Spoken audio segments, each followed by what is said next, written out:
Hello बच्चों, कैसे हो आप सभी। बच्चों, आज हम सुनेंगे नन्ही लाल चुन्नी की कहानी के बारे में। एक बार की बात है, एक छोटी सी बच्ची अपने माता पिता के साथ एक गांव में रहती थी। वहां अपने माता पिता से ज्यादा अपनी दादी से प्यार करती थी। उसकी दादी गांव के दूसरी ओर रहती थी, जो कि जंगल से होकर निकलता था। छोटी बच्ची की दादी ने उसे एक बार लाल रंग का एक हुड तोहफे में दिया था, जिसे वो हमेशा पहने रहती थी। इस कारण लोग उसे लिटिल रेड राइडिंग हुड यानी नन्ही लाल चुन्नी के नाम से बुलाते थे। लिटिल रेड राइडिंग हुड अक्सर अपनी दादी से मिलने जाया करती थी। वह ज्यादातर समय वहां रहती थी और फिर अपने घर चली आती थी। दादी भी लिटिल राइडिंग हुड को बहुत पसंद करती थी। एक बार लिटिल रेड राइडिंग हुड की दादी की तबीयत अचानक खराब हो गई। इस वजह से वह उससे ज्यादा नहीं मिल पाती थी। उसे इस बात का बहुत दुख था। तभी उसे पता चला कि उसकी मम्मी दादी के लिए भोजन और दवाइयाँ लेकर जा रही हैं। वह दौड़ी दौड़ी अपनी मम्मी के पास पहुंची और पूछा, माँ, आप ये भोजन और दवाइयाँ किसके लिए लेकर जा रही हो। इस पर लिटिल रेड राइडिंग हुड की माँ ने कहा, बेटा, मैं ये भोजन और दवाइयाँ तुम्हारी दादी के लिए लेकर जा रही हूँ। यह सुनकर लिटिल रेड हुड खुश हो गई और माँ से कहने लगी कि क्या मैं ये भोजन और दवाइयाँ दादी के लिए लेकर जाऊँ? मुझे उनसे मिलना है। लिटिल रेड राइडिंग हुड की माँ राजी हो गई और उसे भोजन और दवाइयों की थैली देकर कहने लगी, ठीक है, तुम जाओ, लेकिन ध्यान रहे कि सही रास्ते से जाना और रास्ते में किसी अजनबी से बात नहीं करना। यह सुनकर लिटिल हुड ने कहा, ठीक है माँ, मैं सीधे दादी माँ के घर ही जाऊंगी। इतना कहकर छोटी बच्ची ने अपनी दादी का दिया हुआ हुड पहना और माँ को बाय बाय बोलकर जंगल के उस पार के गांव में जाने के लिए निकल पड़ी। वह जंगल के रास्ते आगे बढ़ते चली गई।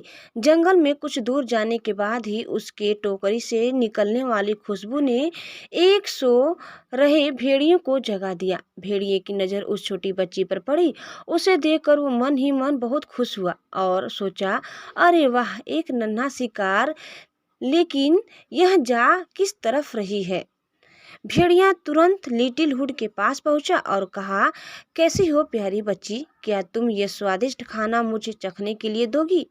भेड़िए का सवाल सुनकर छोटी बच्ची पहले तो डर गई, लेकिन फिर डरते हुए कहा, मुझे माफ कर दीजिए, मैं ये भोजन आपको नहीं दे सकती। यह मैं अपनी बीमार दादी के लिए लेकर जा रही हूँ, जो अकेले रहती हैं।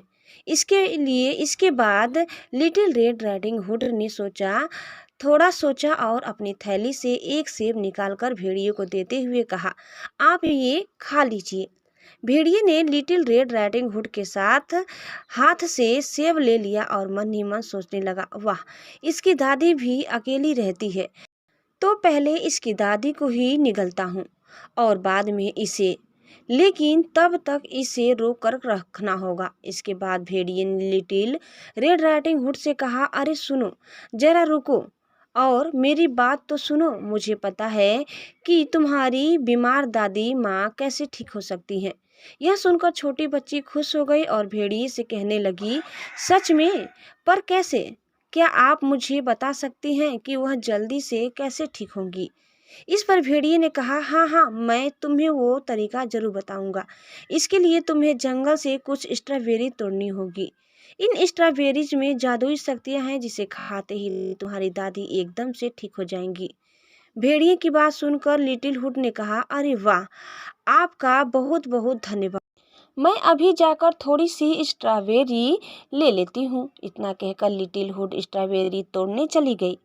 दूसरी तरफ चालाक भेड़िए ने योजना बनाई कि पहले दादी माँ के घर चलते हैं। दरअसल भेड़िए ने यह अच्छे से सोच लिया था कि वह सबसे पहले दादी माँ को और फिर नन्ही लिटिल हुड को निगलेगा। इसके बाद भेड़िया दादी माँ के घर की ओर चल पड़ा। दादी के घर पहुंचकर भेड़िए ने देखा कि वह पलंग पर आराम से सो रही है। वह घर में जैसे ही घुसा, दादी माँ जग गई और भेड़िए को देखकर चौंक गई। उसने भेड़िए से पूछा कि तुम यहाँ क्यों आए हो। इस पर भेड़िए ने कहा, तुम्हें और तुम्हारी पोती को खाने। इसके बाद दादी माँ ने उसे भगाने की कोशिश की, लेकिन भेड़िया नहीं माना और वह दादी माँ को निगल गया। इधर लिटिल राइडिंग हुड स्ट्रॉबेरीज लेकर गाना गुनगुनाते हुए दादी के घर पहुंची। वहां पहुंचते ही उसने गेट खटखटाया और कहा, दादी मैं आ गई, जल्दी से दरवाजा खोलो, मैं आपके लिए बहुत सारी चीजें लाई हूँ। तभी घर के अंदर से आवाज आती है, मेरी बच्ची दरवाजा खुला है, तुम सीधे घर में आ जाओ। यह दरवाजा आवाज सुनकर लिटिल हुड को थोड़ा आश्चर्य हुआ। दरअसल उसे अपनी दादी की आवाज बदली हुई लगी, लेकिन उसने सोचा कि शायद तबीयत खराब होने की वजह से उनकी आवाज बदल गई होगी। फिर उसने गेट खोला और घर में घुस गई। यहाँ उसने देखा कि कमरे में पूरा अंधेरा था। वह अपनी दादी को आवाज लगाने लगी, दादी दादी आप कहाँ हो और कमरे में इतना अंधेरा क्यों है। इस पर कमरे से आवाज आई, अरे मेरी बच्ची, मैं बहुत दिनों से बीमार हूँ, इस वजह से मेरा शरीर बहुत कमजोर हो गया है। यह सुनकर लिटिल रेड अंदर आ गई। फिर उसने कहा, अच्छा, लेकिन आपके कान इतने बड़े कैसे हो गए हैं, पहले तो ये ऐसे नहीं थे। इस पर फिर से भेड़िए ने कहा, अरे मेरी बच्ची, मैं तुम्हारी बातों को अच्छी तरह से सुन पाऊं, इसीलिए मैंने अपने कान बड़े करवा लिए हैं।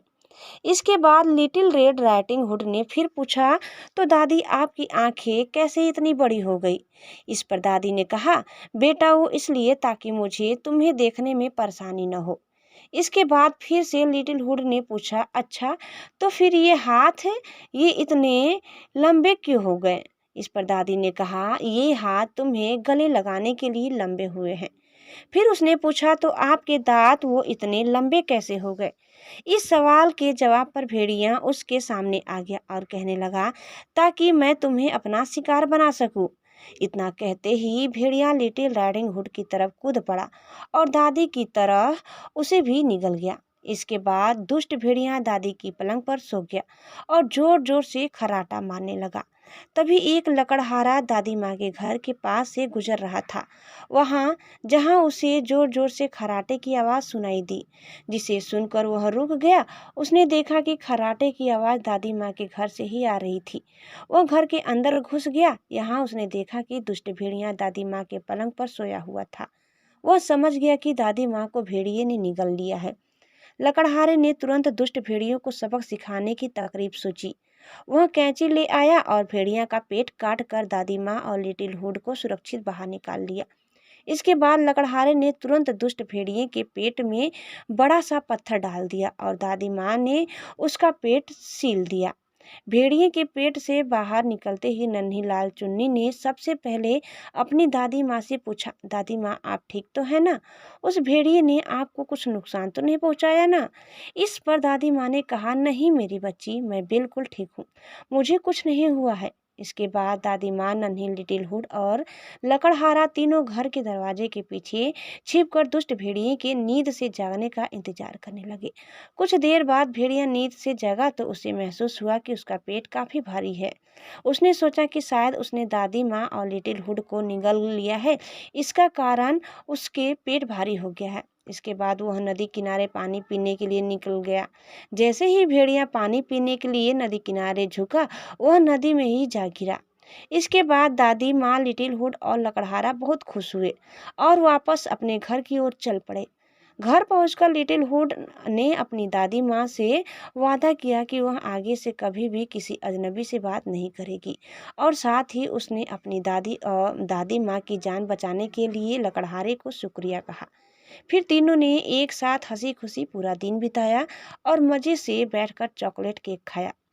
बच्चों, कहानी हमें यह सीख मिलती है कि हमें हमेशा बड़ों की बात माननी चाहिए और अजनबी लोगों पर कभी भरोसा नहीं करना चाहिए। ऐसा नहीं करने से हमें कई परेशानियों का सामना करना पड़ सकता है। बच्चों, उम्मीद करते हैं कि आपको हमारी आज की यह वीडियो अच्छी लगी होगी। अच्छी लगी तो प्लीज़ लाइक, शेयर और सब्सक्राइब करना न भूलें। धन्यवाद। Bye bye.